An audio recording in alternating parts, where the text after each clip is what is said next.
So this is the last lap, and I wanted to show you this really fast before we get into it. No. Why? That's gonna hurt me in the shower after watching that tonight. Let's replay it though one more time because I want to break it down real fast. All right, let's break it down. All right, so we have this guy on the right in the kind of gray, red, white, and black checkered shorts. And like I said, this is the last lap. So we're coming in through this corner. He's taking a pretty aggressive line, and he's shutting the door on the guy on his left in the Specialized shorts. Yeah, and right as he does that, you see that elbow come out from the dude in the Specialized shorts, which is exactly how you want to be doing it. Right? Super smart. I've talked about this a lot. You got to be in the drops, especially on the last lap. Elbow is out. He feels the contact. He's doing everything right up until this point. But this is why I've always talked about bump drills, because you don't want to be the first time you're experiencing contact in a criterium to be in the last couple of corners of a criterium going 30 miles an hour. So go out, do bump drills with your friends in the grass. So that way you know what to do in this situation, because he feels the contact, and instead of, either just continuing his line or feathering the brakes a little bit. He just gets rigor mortis and stiffens up like a board. He just loses it. Yep, and I think it could have been saved, but yeah. He goes down. You advocate for bump drills in the grass. I advocate for spending your years in the Pacific Northwest, your college years in the Pacific Northwest, playing bike polo under a bridge and drinking PBR. But you do you. You do you, Christopher. All right, more fan footage sent in, and also back with my good buddy, a man of the people, gas station food cyclist. Welcome back. Thank you for having me, Jeff, and for not doxing me. I will, and I'll forget in about 30 seconds. Yeah, it's fun. That was fun having you on the last one. I wanted to do it again, so thanks for coming back on. And we got some killer comments about your voice and just about our last video got a lot of funny comments. I love reading them. But I think my favorite was it sounds like you have braces and wear cargo shorts. It sounds like you live in a van, because I definitely did live in a van for a short while. So, but I did have braces and wear cargo shorts, so all are extremely factually correct. Are you wearing cargo shorts right now? No. Have the braces been removed? The braces have been removed. Okay. I have not had cargo shorts since I become of the age where I'm trying to date anyone else, Dude, what are you talking about? The cargo shorts are killer. Yeah, they're super functional on a date. So this is fan footage sent in. Like I said, this is from Troy. And which Troy did not crash, because that would have been the fall of Troy, and nice one. We'd be writing a narrative on that. Dude, save the dad jokes for me. Come on. This is Troy's on the Greensboro Velo Club. He sent some notes with his footage. Thanks for doing that. So we have something to go by here, because guys, when I'm doing these race commentaries, I'm going by the notes that are sent in. So Thanks for that, Troy. He's got a teammate with him. Troy's strong, dude. Troy has a 340 watt FTP. He's 170 pounds. And it means nothing to me. I don't even know what people ask me what my FTP is. I actually did a meme about this where I'm like, what? I don't even know what that acronym means. It's like, that's maybe that's the juxtaposition on your channel that you need sometimes. Like someone that just races their bike a bunch, doesn't know about FTPs, and is like, hell yeah, just eat a hot dog on your ride if you're hungry. Well, I was a late adopter too. So I wasn't, I know I'm probably more analytical than most now, but I was a late adopter to the power thing. FTP is functional threshold power, for those who are still wondering. I just went, no. Yeah. But yeah, 340 is a powerful number. So that's he can hold 340 watts, which is a measure of power, for about an hour. That's what functional threshold power means. Jeff, I'm a carpenter, not an electrician. This is all nonsense to me. Can we talk about people that have their skiers pointed backwards on rim brake bikes still? Do we have to? Just point your skiers forward on your rear wheel. It might be more aero, but it's also a great way to have someone's spokes catch into your rear wheel if they end up in a situation where they put their front wheel, like we just saw. And the front gets pointed backwards, and the backwards gets pointed forward. Is that yes, and the rear wheel gets pointed forward? It's like if you talk to an aerodynamicist about this, they'll say the exact opposite for aerodynamics. But if you're talking about how not to catch spokes in your rear skier, put that shit forward, please. You say skewer weird. Skewer. I just got done Skewer. barbecuing, so.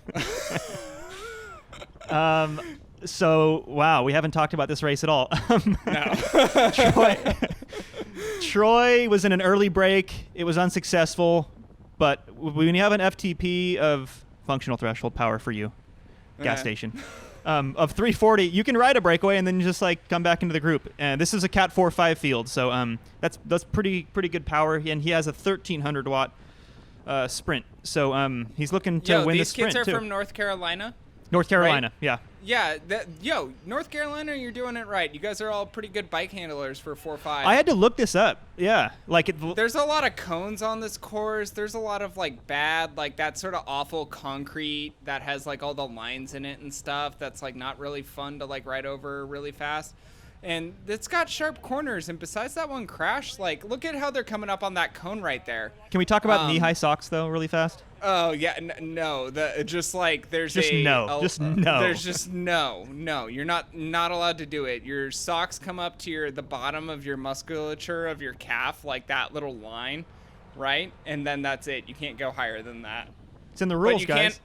You also can't have ankle socks. Like wait, you really can't? If there's no. If there's one good thing that Lance Armstrong did for cycling, it's the getting rid of ankle socks. That's not actually in the rules, though, is it? No, that's just my Okay.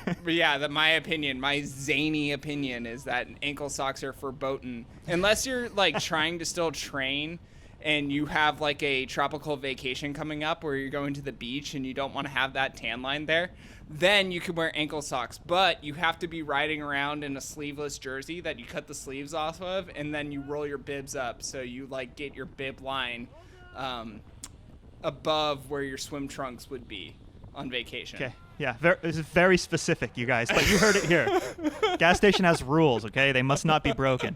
The knee-high socks are actually like written rules, though. Wasn't that a whole thing where like? Yeah, at the UCI level for TTs, it's a big thing because like a lot of like the TT socks and like a lot of like the TT skin suits are coming down a lot lower, and because it's more aero than skin, right?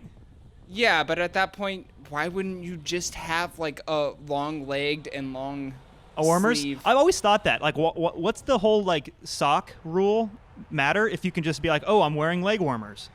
Well, so there was this like year at the Tour de France that Cipollini showed up with like a straight up bodysuit, and of course it was like in weird colors, and literally like there was a UCI guy at the starting gate that was like, no, and they like cut off his legs and stuff. I forget, like someone who's better at history than I am, please hit me up and let me know, which would be funny because I actually have a degree in history. So yeah. So getting back to this race for just a second before we just a second before yeah. Now that the guy that started this whole conversation about the socks, good bike handler for a triathlete, I guess. We just assume he's a triathlete. Probably is. Yeah. This is like Gas Station said, these guys are impressive for Cat 4.5. I don't know, just the way they're taking some of these corners, they're going fast, and I'm impressed that this is a Cat 4.5 field. Yeah, it's also a short course too, right? Yeah, it looks short. It's short. It's technical. They're super wide roads, but there's corners you got to navigate, kind of one after another through here. So it's all back together right now. By the way, we're inside of 4 kilometers to go now, and it's looking like it's going to be a field sprint. Yeah.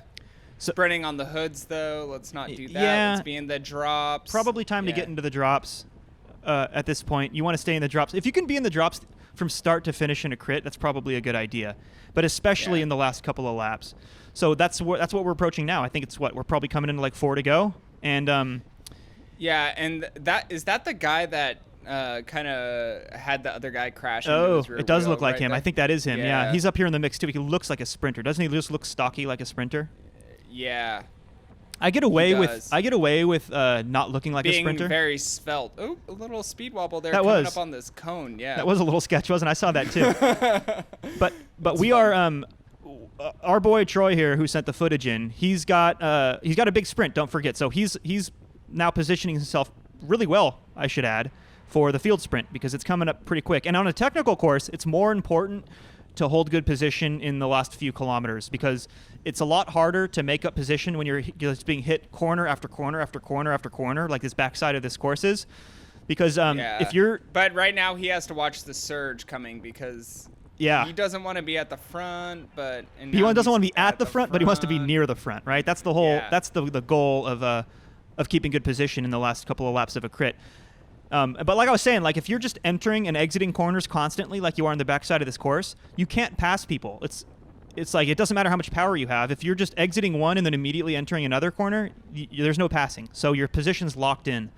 Except on the start-finish straight and then the leg before it. So he's doing a really good job. Third wheel, I mean, maybe even a little bit too close to the front, but he seems to be doing a good job bouncing in between. Like he'll get somebody will come past him and he'll just jump on their wheel. Another person will come past, he'll jump on their wheel. So he's staying in the draft, but also like not just being at the front, pushing through the wind and wasting energy.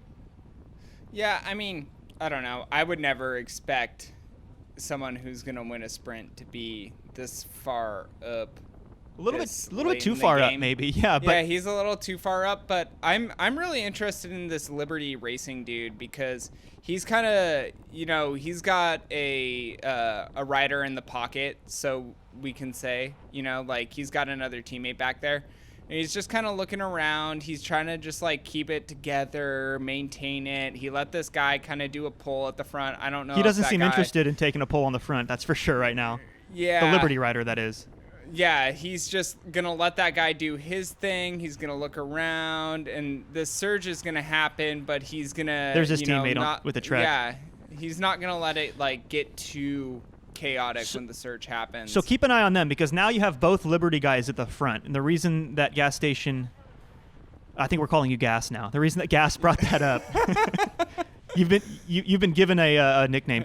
Because look, okay, here we go. His teammate just dove that corner really hard and just went full gas. And now this is smart. This, like, honestly, like from a Cat 4-5 field, they were both at the front, and his teammate rode off the front, and then he just sat up on the front of the field, and this discourages a chase. So already, if you can take a peek around this next corner, his teammate is already got like 5 seconds. Yeah, his teammate got a gap, and it was kind of perfect that, like, he followed this other rider, didn't pull through, kind of let like a surge happen where everyone was looking at each other, and then his teammate could go, and he's still at the front. And everyone's expecting him to chase his teammate, but it's not going to happen. That's easy mode. To get a gap in the last two laps of a crit, go up there with your teammate, and then let your teammate just drop anchor, and then you just ride off your teammate's wheel, and then you get a gap, and like nobody's chasing you. And in this case, it took about a half a lap for organization to come together.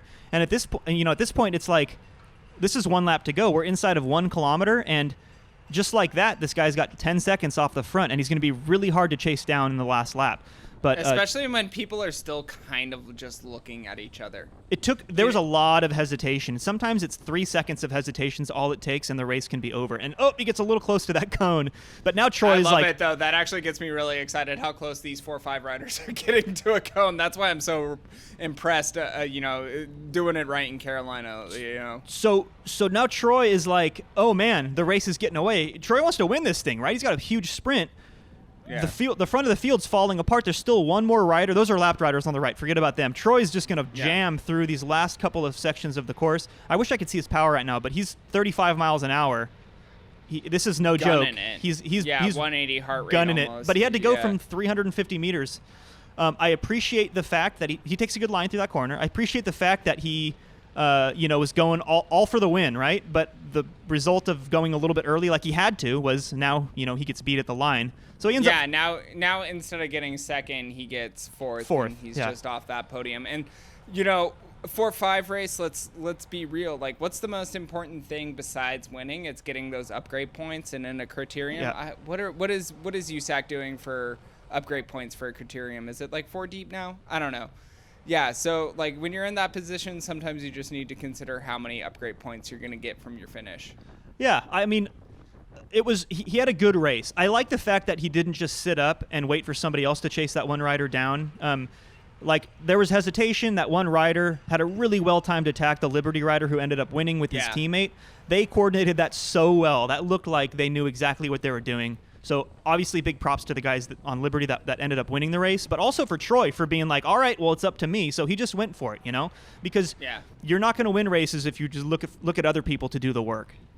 Yeah, and also, like, it's very telling that Troy has the strength to win a race if he's in that position, and he was able to do that big of an effort that he just did. So cool.